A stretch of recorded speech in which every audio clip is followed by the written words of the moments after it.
Hey everyone, welcome to Manic Media Dream, and we'll be ranking all 6 Scream movies because I'm obsessed with the franchise and I like to fanboy about things. On the internet, we're only going to be ranking Scream 1, so make sure to hit that subscribe button to keep up to date with Scream's 2 to 6 rankings that will be coming out shortly. The Scream movies have been a slasher flick game changer since 1996.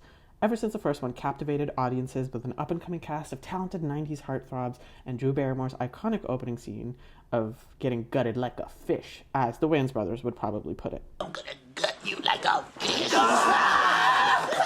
Oh, well, I guess that is how they put it. After the events of the first 2 Scream movies, a sequel or 2 has appeared every decade or so to remind us that the murder mystery franchise ironically still has a lot of life left in it and continues turning horror tropes on their heads. Enter Scream 6, the most recent entry into the franchise in 2023, and you once again have a Scream movie that, like the original, has resonated with the generation it's targeted at, with some even calling it the best Scream movie ever. But is it? The only way to find out is by a good old-fashioned ranking of the 6 Scream movies that are out right now. But instead of it being completely random or based on my own personal biases, let's have some slasher movie criteria set out that can be applied to all of them for a somewhat fair reading. The criteria will be as follows. You have, at number 1, what makes a slasher movie, kill count. Then you have creative kills, because who doesn't like a creative kill? Thrilling chase scenes. Yeah, we love thriller elements in slashers. Realism. Now this one's a little bit controversial, but the more realistic a slasher film is, the more likely it's going to be scary, because then you could literally apply it to real life. Cast. A cast can make or break a movie depending on who it's targeted at, so definitely an important part of the vetting process. Motive. You can't have a good slasher flick without motive. Come on, guys. Horror, humor, balance. This one's more of a, if you were a 90s kid, you would know what I'm talking about. Horror before that was not necessarily super comedic. I think a lot of the times that you would get campy things, it was because people were genuinely trying to be scary and just ended up not being scary. But to actually purposely do horror and humor together, it's a pretty big deal. Brutality, gore, cruelty, and violence in general can have a pretty big impact on the performance of a slasher flick. So that's definitely going to be a factor with this franchise. Dialogue. No, please don't kill me, Mr. Ghostface. I want to be in the sequel.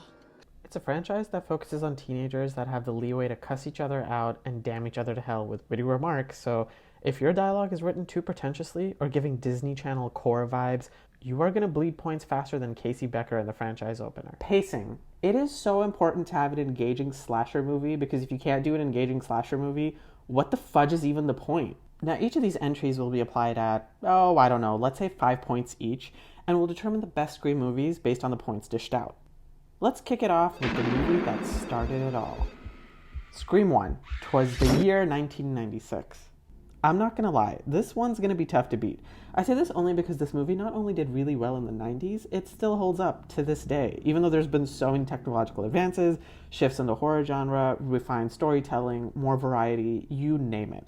There's something primal, subversive, simple, and dark about the pilot of the franchise, and I have a feeling it's going to work in its favor since it's the first taste we got of Ghostface's murder spree. Let's take a look at kill count. Taking the whole franchise into consideration, the first Scream has the lowest kill count, which is kind of surprising and honestly a little bit disappointing. So it definitely is not going to get a full score on that. Based on my calculations, a kill count score for this would be an average 3, not after the greatest start for the original. Creative kills.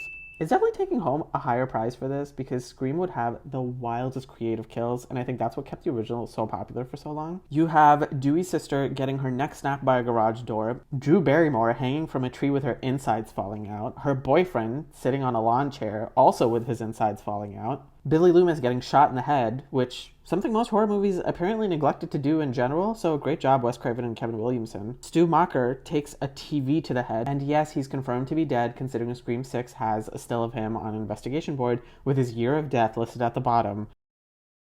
Thrilling chase scenes. Sydney running from the house to the car to the house was an elaborate, suspenseful chase scene, and the fact that she survived without getting an arrow through the eye or a flying machete through the chest is hella impressive. In addition, Sydney was also chased when she was alone at home earlier in the movie, and was even chased out of the bathroom during school hours. Like, let my girl pee. 5 out of 5 for sure. Realism. We're going to get a bit liberal with this score, but considering worse things have happened in the United States when it comes to school shootings, college high school killings, etc., I would say this movie does a really good job of handling young serial killers with respect to the tragic nature of these acts, while simultaneously satirizing Gen X and millennial coping methods and how they can result into violence when they aren't provided with the right resources and areas in which to express themselves. I mean, you have Billy, who's clearly an emotional, unloved, misguided, but mostly seriously sick in the head dude who should really have gotten some therapy or figured out what to do before he went on a goddamn killing spree. And then not to mention, you also have Stu Macher, played to insane perfection by Matthew Lillard, where he's literally peer pressured into killing people. Like, it's sad because it's so true. This is like, the amount of realism is actually seriously disturbing. If the events of this movie were reported in the news, I would believe it. Honestly, worse things have quite literally happened. 5 out of 5. Cast. I'm not even going to attempt to justify it. Y'all already know. Look at these mother effers. Royalty. I'd give it a 10 if I could. Motive. Honestly, checks out. Billy's family falling apart, teenage boy surrounded by violent media, enabled by bad friends. I'm looking at you, Stu. It's no surprise he didn't end up doing this sooner. Stu is actually the scariest of the villains because he's clearly way more privileged than Billy. I mean, look at this hooker's house.